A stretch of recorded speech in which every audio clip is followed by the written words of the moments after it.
Umeona ume-enroll kwa music. Kwa wasanii wote wa Kenya, who really inspires you? It's my hobby.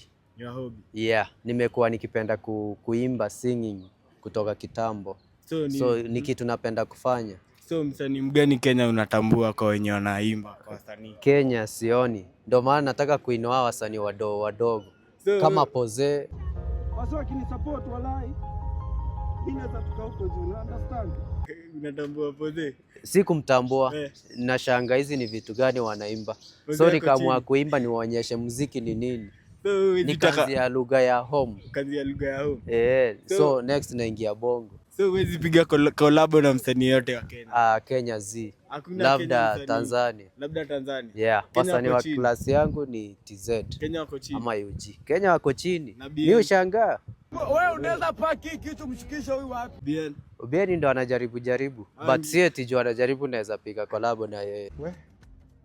Haya, tumeona umesema Nyaboke rudi nyumbani. Nyaboke ni nani?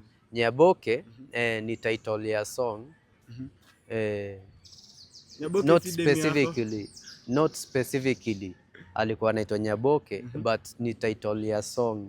Unajua song yuko na hidden meaning. You can't sing her name specifically.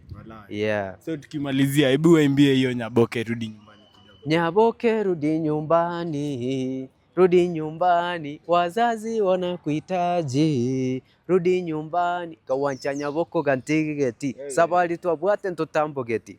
Chuka prince chetonsi geti. Ogoncho kawansi okaba maroki. Inko inyore nyonga bunosonete. Esure ngai ni bunomesete. Okaendo gantiga ginchande gete. Nkansa gosoke style gete. Kata hiyo kitu mister. Kabisa.